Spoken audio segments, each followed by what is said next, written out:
오늘은 사순절 첫 번째 주일입니다. 사순절 기간 동안 요한복음 말씀 묵상하려고 하는데 오늘 그 시작 요한복음 1장을 통하여서 예수님의 빛이 나의 어두움에 비치게 하라라는 제목으로 말씀을 생각해 봅니다. 사순절이라는 기간은 부활주일을 기점으로 합니다. 근데 부활절이 시작이 아니라 부활절이 끝입니다. 부활절 전으로 40일. 근데 주일을 빼고 나머지 40일을 거꾸로 세서 지난 수요일이 바로 사순절의 시작이었습니다. 사순절은 무슨 기간이냐? 우리를 위해서 십자가에 달리신 예수님, 그 십자가의 고난, 고통, 우리를 위한 보혈, 이런 모든 것들을 생각하면서 우리도 주님의 고난에 동참합시다 하는 그러한 시간들입니다. 거룩하게 살고 경건하게 살고 절제하면서 살면서 나를 위해 예수님 십자가에 달려 돌아가셨는데 나는 무엇을 위하면서 살까? 이것들을 생각하는 거룩한 시간들이 사순절입니다. 여러분들 모두에게 거룩한 사순절 되시기를 축복합니다. 우리 교회 학교에서는 아이들이 성경 필사도 하고 유튜브 조금 보기, 게임 절제하기 이런 운동들도 하더라고요. 저도 마음속에 기도했습니다. 하나님, 우리는 어떤 거 하면 좋겠습니까? 근데 올해 마음 가운데 하나님께서 이런 마음 주셨어요. 내가 가장 기뻐하는 일을 했으면 좋겠다. 주님이 가장 기뻐하신 일이 여러분 무엇일까요? 주님 우리에게 지상 명령을 주셨습니다. 그것은 무엇이냐? 내가 전한 십자가, 그것을 믿지 않는 사람들에게 전하는 것이지요. 그리고 십자가를 전하려면요, 그냥 전할 수 없어요. 전하는 사람의 삶이 경건해야 돼요. 거룩해야 돼요. 그것이 바로 경건과 거룩의 삶이라는 거예요. 사랑하는 여러분, 주님이 나를 위해서 십자가에 달려 돌아가셨습니다. 나는 주님을 위해서 무엇을 하시겠습니까? 이 사순절 우리가 마음 가운데 기억해서 복음을 전할 수 있는 시간들 가지시기를 바랍니다. 이제 사순절 첫 번째 주일이니까요, 한 30일 넘게 시간들이 남아 있습니다.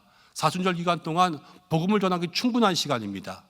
복음을 전할 사람을 위해서 기도하고 용기를 내고 꼭 우리 교회를 데려와야 된다, 이게 아니에요. 복음을 전하시라는 거예요. 나머지는 주님이 하실 거예요. 믿음의 씨앗을 뿌리고 그래서 주님의 은혜를 경험할 수 있는 성도들 되시기를 간절히 소망합니다. 보건복지부와 국립정신건강센터에서 2024년에 조사한 것이 있습니다. 당신은 정신건강 문제를 경험한 적이 있습니까? 그랬더니 사람들이 73.6%가 그렇다 그랬습니다.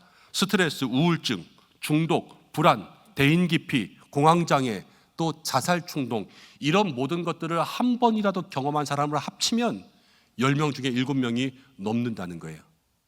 2025년이 되었습니다. 서울시에서 조사했습니다. 서울 시민들에게 물어보았습니다. 당신의 정신 상태는 지금 괜찮습니까? 그랬는데요, 매년 괜찮다고 대답한 사람들이 줄어들고 있습니다. 똑같이 물어보았습니다. 정신건강 문제를 경험한 적이 있습니까? 그랬더니 서울 시민의 72%가 넘는 사람들이 그렇다고 대답했습니다. 여러분, 점점 살기 좋은 세상이 되어갑니다. 성공이 있고요, 편리함이 있습니다. 그렇지만 그 속에 뭐가 있냐? 정신적인 문제가 있어요. 공허감이 있어요. 허전함이 있어요. 외로움이 있어요. 그리스도인들에게는요, 죄에 대한 죄책감이 있어요. 수치심이 있어요. 관계의 문제가 있습니다. 여러분들 다 번아웃이 옵니다. 다른 사람들과 경쟁하지요. 취업의 문이 좁습니다. 입시의 문이 좁습니다. 실패를 하잖아요. 자기의 자존감이 낮아져요. 이런 모든 것들을 표현하면서 살지는 않습니다. 그래서 겉으로는 좋아 보입니다. 그렇지만 속으로는 날마다 마음 가운데 어두움이 생깁니다. 사람들 다 열심히 살아요. 정말로 애쓰면서 살아가는데 겉으로는 문제가 없는 것 같지만 속으로는 문제가 쌓인다는 겁니다. 이 사람의 이야기와 연관지어서 우리가 들어보면 조금 이해가 더 쉽지 않을까 싶습니다. 20세기의 독일의 철학자 아도르노라는 사람이 있었습니다. 독일의 기념우표가 있을 만큼 그렇게 유명한 사람입니다. 유대계 독일인이었고요, 나치 때문에 15년간 망명 생활했습니다. 아우슈비츠의 참상을 목격했습니다. 아도르노는 이렇게 설명합니다. 사람들이 이성이 발달하고 과학이 진보하고 그래서 세상이 밝아질 것이라고 기대했지만 그렇지만 반대가 되었다. 사람의 이성과 과학의 발달은 욕심은 사람들을 전체주의로 만들었고, 그리고 사람들을 자기의 욕심을 채우기 위해서 때로는 죽이기까지도 하는 어두운 세상을 만들고 있다라는 겁니다.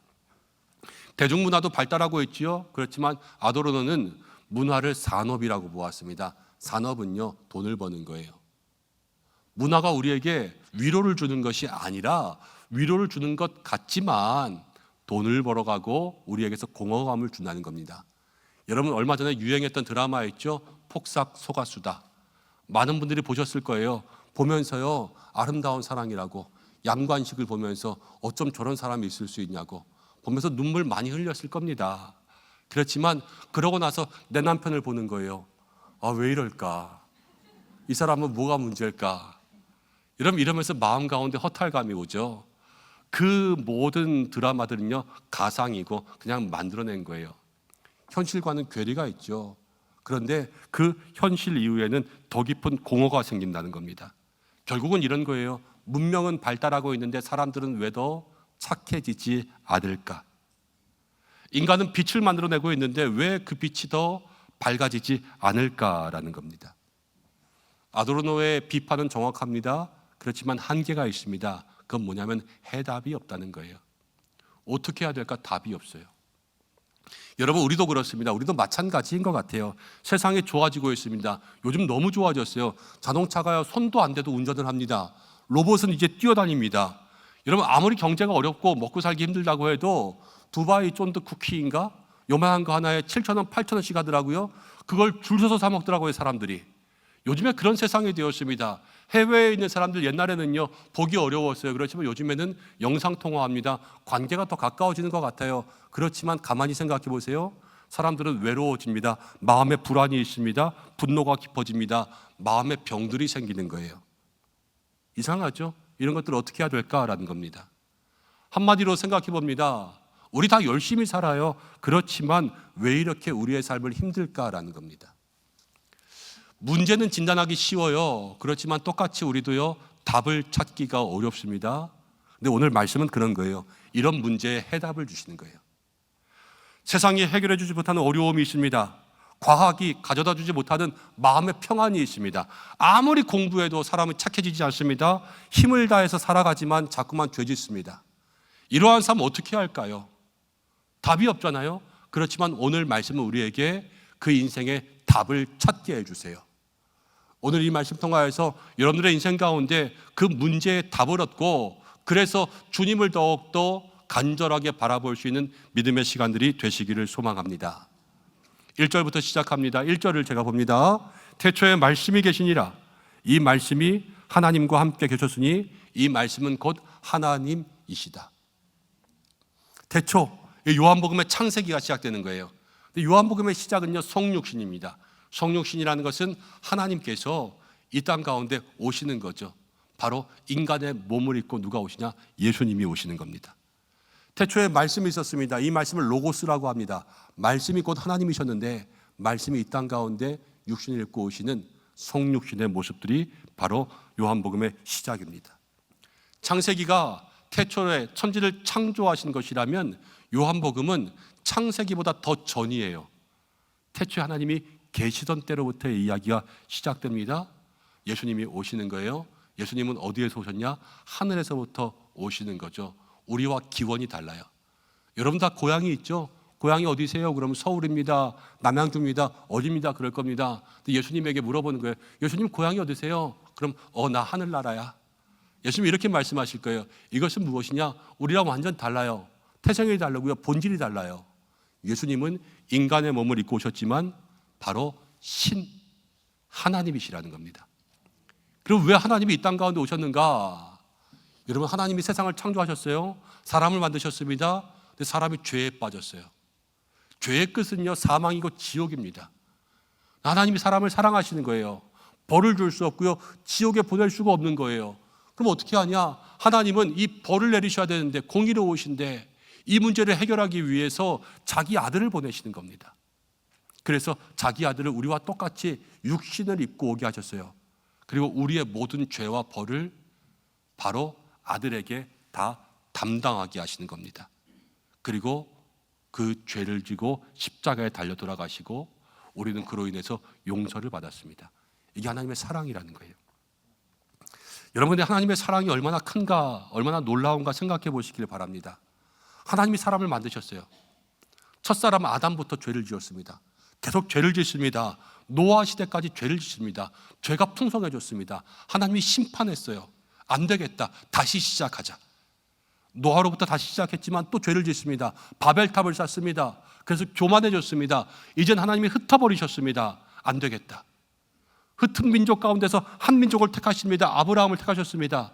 아브라함을 통해서 이스라엘 민족들이 세워지고 그를 통하여서 하나님 역사하십니다. 그렇지만 이스라엘 민족들이 계속해서 죄를 짓습니다. 우상을 숭배합니다. 거짓말을 합니다. 배반합니다. 여러분, 그런데 하나님이 예수님을 보내신 거예요. 우리가 세상에서 삼진 아웃이라는 말을 합니다. 3번 아웃이라는 거예요.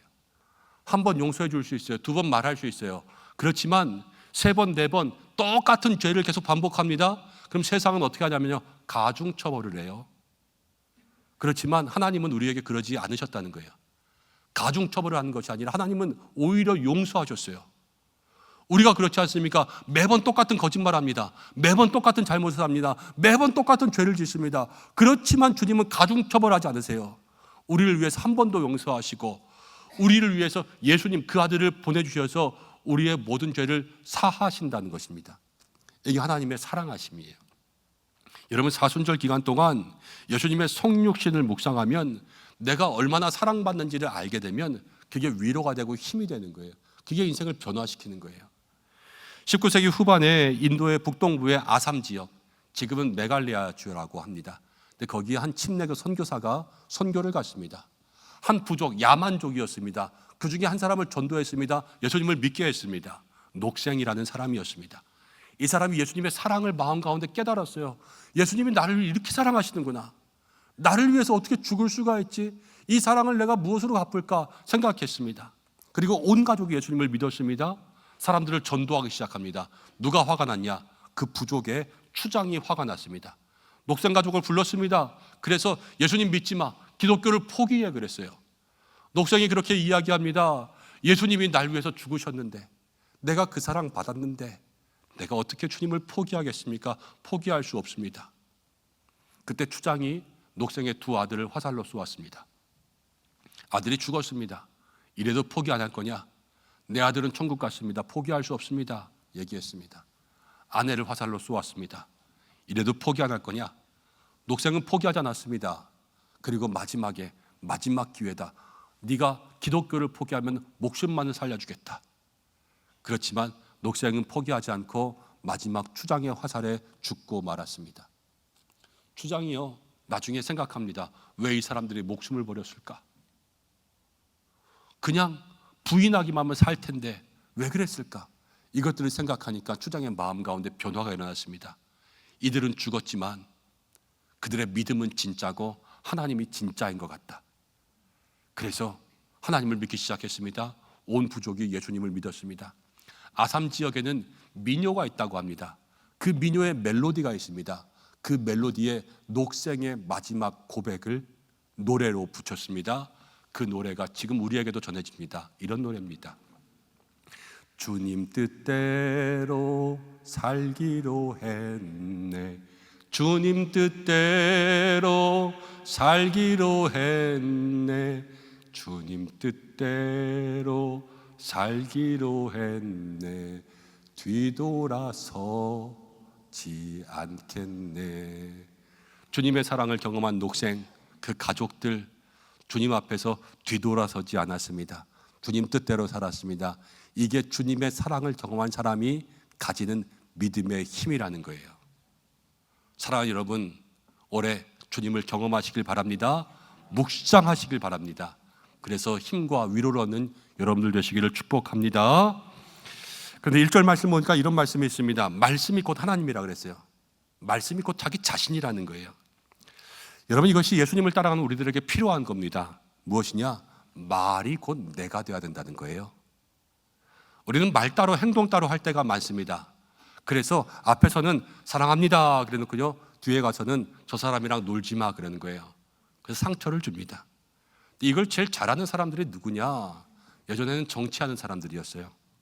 선거 전, 선거 후에 말이 다른 거죠. 그래서 정치인들에 대한 신뢰가 점점 사라졌던 겁니다. 요즘에는 그 문제가 누구에게 있냐? 그리스도인들에게 있어요. 사랑한다 그래놓고 그냥 사랑하지 않아요. 하겠습니다 하고 하지 않아요. 말씀대로 살겠습니다 아멘 하고요, 나가서는 똑같이 사는 거예요. 그러니까 그리스도인들이 신뢰를 잃어요. 우리의 믿음에 힘이 없어요. 그러나 믿음의 사람들에게 중요한 것은요, 내가 하는 말이 곧 내가 돼야 돼요. 내가 하는 말대로 살아야 된다는 거예요. 아멘한 대로 살아야 되는 거예요. 왜? 하나님이 그렇게 하셨잖아요. 말씀이 곧 자기가 되시고 말씀이 곧 오셨잖아요. 그러니까 우리도 말한 대로 살아야 된다는 거예요. 그리고 그렇게 살아야 하나님이 기뻐하십니다. 그리고 그렇게 살 때 우리가 복음을 전하는 모든 것들이 신뢰를 얻게 됩니다. 여러분, 말씀이 육신 되신, 말씀이 곧 하나님이시다 하는 그분을 바라보면서 나도, 우리도 말이 곧 내가 되는 믿음의 삶이 되기를 소망합니다. 그러면서 5절 말씀은 이렇게 이야기합니다. 빛이 어둠에 비쳤습니다. 그런데 어둠이 깨닫지 못합니다. 빛은 누구냐? 예수님이시죠? 어둠은 누구냐? 우리라는 거예요. 우리에게 다 어둠이 있다는 거예요. 여러분, 먼저는 우리에게 무슨 어둠이 있냐? 죄의 어둠이 있습니다. 우리는 다 죄인이죠. 죄인의 끝은요, 사망이고 지옥입니다. 누가 지옥을 견디겠습니까? 길거리에 가다 보면 으슥한 골목에 분명히 쟤네 중학생, 고등학생 같은데 3, 4, 5 몰려가지고 담배도 피고 나쁜 짓도 하는 그런 아이들을 볼 때가 있습니다. 무서운 아이들이죠. 가서 한마디 해주고 싶지만 말도 못해요. 그렇지만 마음 가운데 생각합니다. 아, 쟤네 어쩌려고 저러냐. 생각해보면 앞이 캄캄하죠. 근데 영적으로 생각해보는 거예요. 예수님을 믿지 않는 사람이 있습니다. 아직 주님을 믿지 않는 사람이 있습니다. 우리 그런 생각해야 돼요. 저거 어쩌려고 그러냐. 좋은 집 사는 거, 좋은 차 타는 거 아무것도 아니에요. 예수님 안 믿으면 저거 어쩌려고 그래요. 어떡하려고요 나중에. 우리의 마음 가운데 그런 죄의 어두움들을 생각해야 된다는 거예요. 우린 모두가 다 죄인입니다. 죄에서 벗어나야 돼요. 여러분, 어두움은요 또 어두움을 낳습니다. 우리의 인생 가운데는 공허한 어두움이 있습니다. 여러분들 한번 제 질문에 대답해 보시길 바랍니다. 왜 사세요? 회사는 왜 다녀요? 돈은 왜 벌어요 도대체? 뭐 그런 거 물어보냐 그럴 수 있겠지만 서점가에 한번 가보세요. 이게 다 책 제목이에요. 나는 왜 사는가? 나는 왜 일하는가? 나는 왜 돈을 버는가? 이게 다 사람들이 궁금해하는 거예요. 사람들이 인생의 의미를 몰라요. 다 이렇게 일하고도 의미 없다 이거 다. 이게 요즘에 사람들의 어두움이라는 거예요. 여러분, 그리고 우리 모두에게는 상처의 어두움이 있습니다. 우리 내면에 어두움이 있는 거예요. 과거에 우리가 대우받지 못한 것, 학대받은 것, 때로는 인정받지 못한 것, 무시당했던 것, 사랑받지 못한 것, 그리고 부끄러운 실패의 경험들, 이런 모든 것들을 누가 자랑합니까? 다 감추며 살아가죠. 그래서 어두움이 자리 잡는 거예요. 그런데 그런 것들이 상처를 누르면 아픈 것처럼 무슨 일이 있을 때마다 툭 튀어나와요. 부부 사이에도요, 그냥 한 얘기예요. 그런데 그냥 한 얘기에 유독 그런 이야기만 나오면 감정적으로 반응하는 사람이 있어요. 이게 뭐냐? 그 사람의 마음의 어두움이라는 거예요. 이거 별거 아닌데 왜 그래? 그래도요, 그 사람한테는 민감합니다. 그래서 그것 때문에 분노하기도 하고요, 그걸 감추기 위해서 과도하게 행하기도 하고요, 때로는 무리하기도 합니다. 이런 모든 것들이 다 괜찮다고 말해도요, 괜찮지 않아요. 그거 다 병이에요. 어두움이고요. 그리고 방향의 어두움이 있습니다. 옛날에는 무식하면 용감하다 그래서 이것저것 다 해봤습니다. 요즘에는 정보의 홍수지요. 어린아이부터 노년까지 다 스마트폰이 있으니까 AI에 다 물어봅니다. 아니면 여기저기 물어보면요, 맛집만 검색해도 여러분 50개, 100개씩 나와요. 근데 문제가 뭔지 아세요? 결정을 못해요. 어디 갈지. 정보가 많은데요, 그 정보가 자기 것이 아니기 때문에 그래요. 경험이 없어서 그래요. 정보는 홍수, 경험은 멸종하고 있는 거예요 지금. 아무도 선택을 못하죠. 아이들도요, 진로 아무리 얘기해 줘도요, 자기가 자기를 알지 못하기 때문에요, 진로를 정하지 못합니다. 이게 다 인생의 어두움이 되는 거예요. 근데 문제는 뭐냐? 아까도 말한 것처럼, 아도르노의 이야기처럼, 여러분, 우리가 문제를 발견하기는 쉬워요. 그렇지만 답은 없는 거예요. 그래서 벗어나지 못합니다. 왜 벗어나지 못할까? 5절 말씀을 다시 한번 보면 이렇게 이야기합니다. 빛이 어두움에 비쳤습니다. 그런데 어둠이 깨닫지 못하는 거예요. 깨닫지 못하다. 빛은 비추고 있어요. 그런데 어두움은 몰라요. 이 깨닫지 못하는 것이 헬라어로는 카탈라벤이라는 건데요, 카탈라벤은 붙잡지 못했다라는 말이기도 합니다.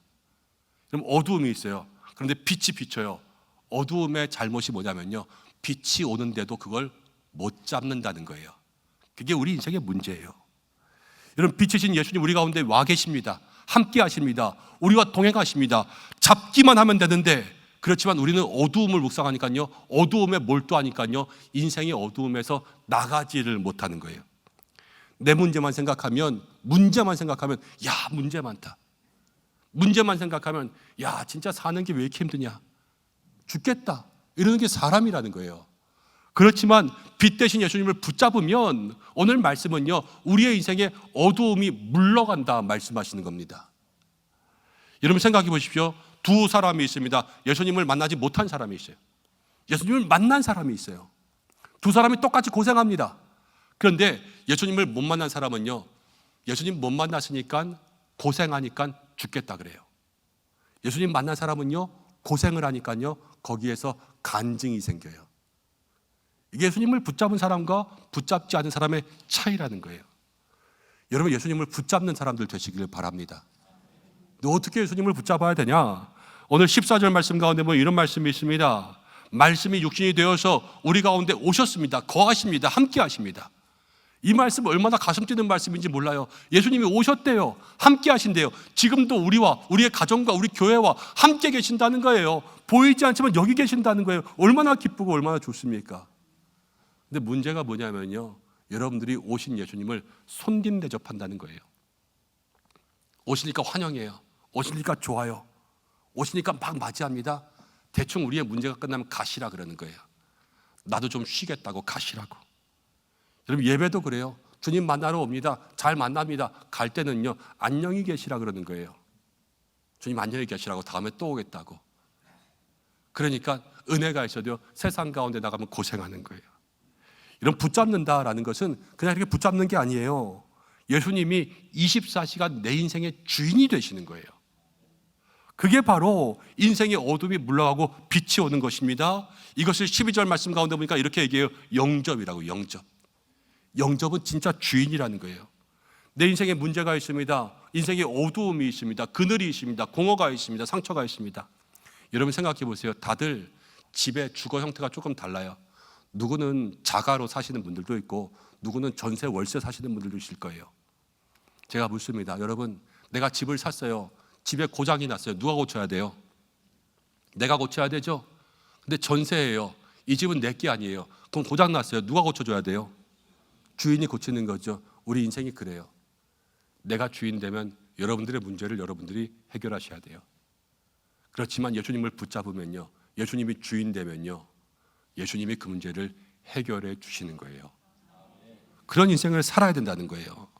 많은 분이 물어봅니다. 목사님, 나는 교회 다니는데 예수님 믿는데 왜 자꾸 믿음이 흔들리냐고. 그럴 수 있죠. 근데 뭐가 문제냐? 시선의 문제예요. 베드로가요, 주님 바라봤습니다. 풍랑 위를 걸어갔습니다. 그런데 옆을 봅니다. 그때 빠지는 거예요. 이런 시선이 주님께 고정되어 있을 때 그것이 주님을 붙잡는 믿음의 삶이라는 겁니다. 여러분, 이렇게 하시길 바랍니다. 무슨 일을 하든지 간에요, 주님께 물어보셔야 돼요. 주님, 이거 어떻게 할까요? 짧게 5초라도 10초라도 늘 모든 일 가운데 주님께 그렇게 물어보는 기도의 연습들을 하시길 바랍니다. 그게 바로 24시간 주님을 바라볼 수 있는, 주님께 시선을 고정할 수 있는 믿음의 훈련이라는 거예요. 그래야 빛 대신 주님을 붙잡을 수가 있습니다. 두 번째는요, 주님을 향해서 마음을 열어야 돼요. 윌리엄 홀만 홀트가요, 그림을 그렸습니다. 세상의 빛이라고 하는 그림입니다. 본 적 있으실 거예요. 요한계시록 3장 20절을 가지고 그림을 그렸습니다. 볼지어다 내가 문 밖에 서서 두드린다. 예수님이 두드리십니다. 근데 저 문에는요, 놀라운 비밀이 있습니다. 문에 손잡이가 없어요. 저 문은 안에서만 열 수가 있어요. 누가 열어야 되냐? 저 집 주인이 열어야 돼요. 저건 우리의 마음이에요. 예수님은 빛이십니다. 빛은 비춥니다. 그렇지만 빛이 들어오려면 우리의 마음이 열려야 되는 거예요. 주님을 향해서 마음을 여는 여러분들 되시길 바랍니다. 여러분, 사순절 자꾸 고난 얘기할 수 있는데요, 사순절은요, 주님이 왜 고난 받으셨냐? 나를 위한 고난. 그래서 그 빛을 붙잡는 시간이에요. 주님께 물어보고 주님께 모든 것을 맡기고 주님을 바라볼 수 있는 여러분들 되시길 바랍니다. 주님을 향해서 마음을 열어야 돼요. 그리고 주님을 생각해야 돼요. 내 마음에 와달라고 할 때 그것이 주님을 붙잡는 길이요, 그렇게 살아갈 때 예수님의 빛이 나의 어두움에 비치고 인생의 어두움이 물러가게 될 줄로 믿습니다. 사랑하는 여러분, 이제 좀 말씀을 맺으려고 합니다. 여러분들이 한번 삶을 돌아보시기 바랍니다. 우리의 인생 가운데는 어떤 어두움이 있는가? 우리 모두에게는 다 어두움이 있습니다. 어두움이 없는 사람은 없습니다. 죄의 문제가 있고요, 인생의 그늘이 있습니다. 남들에게 보여주기 싫은 문제들이 있습니다.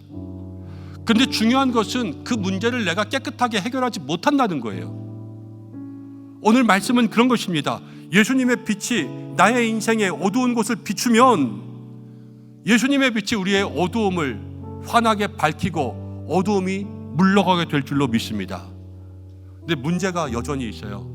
그 문제는 무엇이냐면요, 예수님은 빛인데요, 그 빛의 스위치를 여러분들이 자꾸 쥐고 싶어 하는 거예요.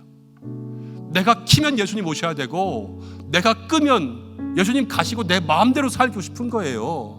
껐다 켰다를 반복하는 거예요. 그러니까 예수님께서 오시고 가시고 이렇게 들락날락거리시게 되고 그 인생의 주인은 여전히 내가 되는 거예요. 여러분, 그러나 우리는 스위치를 지는 사람이 아니에요. 우리는 예수님을 붙잡는 사람들이 되어야 됩니다. 모든 스위치는 주님께 맡기시기를 바랍니다. 주님이 가자 그러면 가는 거고, 주님이 서자 그러면 서는 거고, 주님이 높이시고 주님이 낮추실 때 주님께 모든 것을 맡길 수 있는 믿음의 사람들 되시기를 바랍니다. 그게 주님이 주인 되시는 거예요. 주님을 바라보라, 날마다 주님께 물으라, 주님을 생각하라, 주님을 향해서 마음을 열라. 이것들을 여러분들의 마음 가운데 기억하셔야 돼요. 그래서 이 한 주간 주님을 붙드실 때에 여러분, 어두움을 자꾸 생각하면 어두워지는 거고요, 빛을 붙잡으면 밝아지는 거예요. 내가 주님 붙잡고 이 한 주간 사순절 기간 동안 우리의 인생의 모든 어두움은 물러가게 하여 주옵소서. 빛 대신 주님께서 내 인생의 주인 되어 주시옵소서. 이렇게 기도할 때에 사랑하는 여러분, 우리의 모든 삶에 주님 주시는 은혜와 평강이 함께할 줄로 믿습니다. 그러한 믿음의 삶 되시기를 주님의 이름으로 축복합니다. 기도하겠습니다.